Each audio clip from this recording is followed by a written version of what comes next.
সবাই চোখের কাপড় খুলে ফেলো। যে সবার শেষে এই ম্যানশন ছাড়বে এটা তারই হবে। আমরা কেউ যাচ্ছি না। আমি তো যাচ্ছি না। বেশ, দেখা যাক তাহলে। চলে এসো ভেতরে বয়েজ। এখানে কি নিয়ে লড়াই হচ্ছে সবাই বুঝে নাও। এই বিশাল $1,00,000 ম্যানশনটা জিততে ওরা লড়ছে। এটা একটা, দুটো, তিনটে, চারটে, পাঁচটা, ছটা নয়, 7টা বেডরুম আছে। এখানে থাকার পর আমার অ্যাপার্টমেন্টে কিভাবে ফিরবো বলো তো? অসাধারণ। এই ম্যানশনে সব আছে। 3টে গেম রুম, একটা মুভি থিয়েটার, আমার এখান থেকে যাওয়ার কোনো কারণই নেই।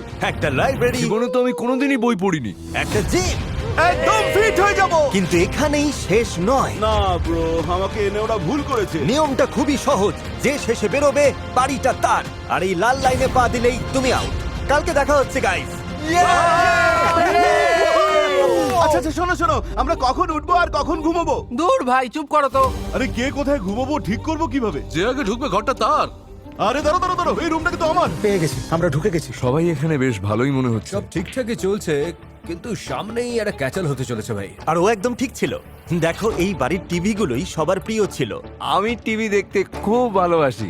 যেটা দেখে চেজ চুপি চুপি গিয়ে রিমোট গুলোই চুরি করে নিল। কেউ রিমোটটা ফেলে দিয়েছে কোথায়? এইখানে। কেউ যেন ছুঁড়ে ফেলেছে। মাই গড। সত্যি এইসবের কোনো মানে হয়? এভাবে কেউ টাইম পাস করে নাকি আবার? কে করলো বুঝতে পারছি না। যেই করেছে সে খুব চালাক বটে। টিভি বন্ধ হলেই অনেকে পালাবে, শিওর। চলো ঘুমাই এবার, দেখা যাক কাল দ্বিতীয় দিনে কি তাণ্ডব হয়। গুড নাইট সবাইকে। গুড নাইট ভাই। মিস্টার বিস্টের ম্যানশনে আমাদের প্রথম সকাল। গুড মর্নিং বন্ধুরা। সব স্বপ্ন মনে হচ্ছে আমার। বাড়ির প্রতিদিনের রুটিন লাইফটা যে কত দামি সেটা এখন বুঝতে পারছি। সত্যি বলতে ভাই, মায়ের কথা খুবই মনে পড়ছে। বা চেজ, আগের ভিডিওতে অন্য প্রতিযোগীদের ট্রোল করে এখন এসব বলছো, দারুণ তো। ভিডিওর মানুষগুলোর সঙ্গে কথা বলছো, বউয়ের কথা মনে পড়ছে, বাচ্চার কথা মনে পড়ছে। বাচ্চার তো জন্মদিন আসছে, তাই না? শুনে রাখো ভাই, আমার কিচ্ছু যায় আসে না। আর একা চেজই যে এরকম ভিডিও বানিয়েছিল তা নয়। আসলে এদের সবাইকে এই জন্য বেছেছি কারণ এরা সবাই সোশ্যাল মিডিয়ায় বুক ঠুকে বলেছিল যে আমার চ্যালেঞ্জ নাকি জলের মতো সহজ, আর এরা খেললেই নাকি জিতে দেখাবে। শুধু আমি ভাবছি নাকি মিস্টার বিস্টের কন্টেন্টগুলো দিন দিন বড্ড সফট হয়ে যাচ্ছে। বাড়ির কথা মনে পড়ছে। বেরিয়ে দেখা করবো। 3 বছর লাগলেও আমি আটকে থাকতে রাজি। Seriously damn care man. মনে হচ্ছে ম্যানশনে থাকাটা যতটা সহজ ভেবেছিল ততটাও নয়। আমি বাড়ি যেতে চাই। I don't care bro. কিন্তু ছেড়ে না গিয়ে চেজ পুরো রাগটা বাড়ির উপর দেখাতে শুরু করলো। এটা আমাদের বাড়ি, তাই তো? এটা আমাদেরই তো বাড়ি।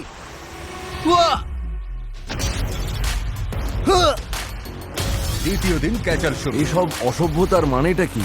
না, সকাল 10টা বাজতে না বাজতেই বাড়ির দফা রফা হয়ে গেছে। আমি এখনই কুইট করার কথা ভাবছি। সিরিয়াসলি, আমি সত্যি কুইট করার কথা ভাবছি। কেউ ছেড়ে যেতে চায় শুনেই আমি ওর সাথে দেখা করতে গেলাম। তুমি চলে যেতে চাও? হ্যাঁ, আমি যেতে চাই। তুমি না একটা ভিডিও বানিয়ে বলেছিলে? আমার সবচেয়ে খারাপ লাগছে এটা দেখে যে মিস্টার বিস্টের প্রতিযোগীরা কুকুরের কথা মনে পড়ছে বলে প্রথম দিনই পালিয়ে গেল। তবে এবার বুঝলাম যে লোকজন এখানে প্রায় বছর পার করে দেবে। অত ধৈর্য আমার নেই। এখান থেকে বেরোবার আগে অন্তত এটা তো স্বীকার করবে যে চ্যালেঞ্জগুলো অতটাও সহজ নয়। না, চ্যালেঞ্জ তো এখনো সহজই আছে। আমি শেষ দেখে ছাড়বো। চললাম ভাইরা। প্রথম দিনে কেউ কিভাবে বাদ পড়ে? এত তাড়াতাড়ি যে কেউ চলে যাবে ভাবতে পারিনি। দেখবে 7-10 দিন পর আমরা সবাই পাগল হয়ে যাবো। হ্যাঁ হ্যাঁ, একদম। কারণ তখন তো আমি দরজা ভাঙবো, আমি টুল ছুঁড়ে মারবো। ভাই, তুমি 10 নম্বর দিনে দরজা ভাঙবে? শোনো, আমি আজ দ্বিতীয় দিনেই দরজা ভাঙবো। সরে যাও ভাই। ভাই, ও সত্যি এটা করে দিল। এটা অবিশ্বাস্য। আরে ওটা তো তোমার ঘর ছিল ভাই, কেমন শোনো, লাগছে? এবার থেকে সাবধানে থাকো, শুধু দেখে যাও দেখে যাও। এটা মিস্টার বিস্টের চ্যালেঞ্জ, আমরা যা খুশি করতে পারি। না ভাই, তুমি শুরু করেছো, শেষটা আমি করব। চলো হয়ে যা। না ভাই, ভুল হয়ে গেছে, ভুল হয়ে গেছে। সরি, দাঁড়াও, কথা শোনো। না না না, কোনো কথা হবে না। ও নো! আরে দাঁড়াও ভাই, আরে শান্ত হও, কুল ডাউন, কুল ডাউন। আরে কুল ব্রো। তোমার গদি নিয়ে তুমি থাকো। আরে শান্ত হও। তুমি শুরু করছো? করেছো, খেলা পেয়েছো, এবার দেখাচ্ছি মজা। দাঁড়াও দাঁড়াও দাঁড়াও, আরে শোনো, দাঁড়াও। আরে ভাই, আমার বারবার মনে হচ্ছিল আমি গিয়ে ওদেরকে থামাই, কিন্তু ওরা তো বলেছিল আমার গেম নাকি খুব সহজ, তাই যা চলছে চলতে দেওয়া যাক। মাস্টার বেডরুমটা হাতছাড়া হয়ে গেছে, তাই নিজেরাই একটা মাস্টার বেডরুম বানিয়ে নিলাম। আমি বুঝতে পারছি হয়তো আমি একটা বিশাল বড় ভুল করেছি, তবে দিনের শেষে নিজের মতো করে চলাটাই আমার কাছে আসল। আমার মনে হয় সোফায় শুয়ে চেজের মেজাজটা আরো বেশি বিগড়ে গিয়েছিল। আমার মাথা একদম হ্যাং করে গেছে ভাই, বাড়ি যাব। ওরা কেউই বুঝতে পারছে না যে আমি যদি আবার খেপে যাই তাহলে ওদের খেলা শেষ হয়ে যাবে। ওদিকে ও যখন জিমে রাগ দেখাচ্ছিল, তোমরা ভাবছো এটাই একটা বিপজ্জনক প্র্যাঙ্ক, কিন্তু মাথার ভেতর কি প্ল্যান চলছে ধরতেও পারবে না। কোয়েলি এসে ওর নতুন ঘরটাই নষ্ট করে দিল।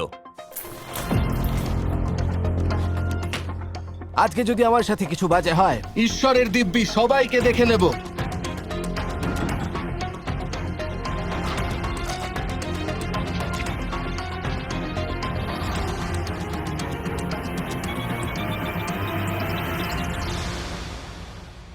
ও ও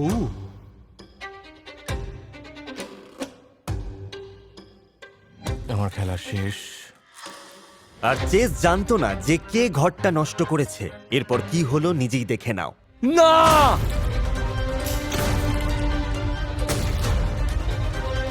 কিন্তু ও ওখানেই থেমে থাকেনি।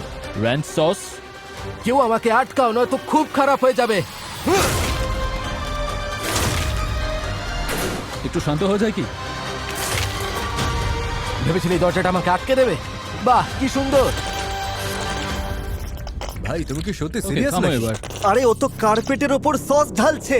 কি বিচ্ছিরি একটা ব্যাপার। আরে এসবের মানেটা কি? এই চেস ভাই, মাথা ঠান্ডা করো। না, গায়ে হাত দেবে না। আমার মনে হয় তোমার একটু শান্ত হওয়া দরকার, মানে প্লিজ ভাই একটু শান্ত হও। আর না, সীমা পেরিয়ে গেছে ভাই। চেজ আমার মস্করাটা ঠিকভাবে নিতে পারেনি, রাগটা পুরো বাড়ির ওপর ঝাড়লো। চারিদিকে র্যাঞ্চ মাখিয়ে দিয়েছে। আমার পুরো রুমটা থেকে এখন সিজার স্যালাড আর ফ্রুট স্যালাডের মতো গন্ধ ছাড়বে। পুরো রুমটা একদম ইটালিয়ান রেস্তোরাঁ বানিয়ে দিয়েছে। সবাই নিশ্চিত আমার উপর খুব ক্ষেপে আছে, আমাকে তাড়াতে পারলে ওরা বাঁচবে। সত্যি বাড়ির ওই হাল দেখে আমার মাথা ঘুরে গেল। এটা কি একটা দরজা? আর তখনই আমার মাথায় এলো এখনো অব্দি সবচেয়ে পাগল কন্টেস্টেন্ট বোধহয় এরাই। পুরো সিঁড়িটায় বারবিকিউ সস মাখিয়ে রেখেছে। তুমি কি এখানে শুচ্ছ নাকি? একটা বেডও ঠিকভাবে আটছে না। এখানে তো কোনো বিছানাই নেই। ব্যালকনি দিয়ে নিচে ফেলে দিয়েছে জিমি। বেড ব্যালকনি দিয়ে ফেলে দিয়েছে। আরে নিচে ফেলে দিয়েছে, বিছানায় এবার পুরো নির্ঘাত কেউ না কেউ অবশ্যই পালাবে। এটা তো দুঃস্বপ্নের মতো। এরা তো বলছে যে বছর পার করে দেবে। কিন্তু ততদিনে বাড়িটাই থাকবে না।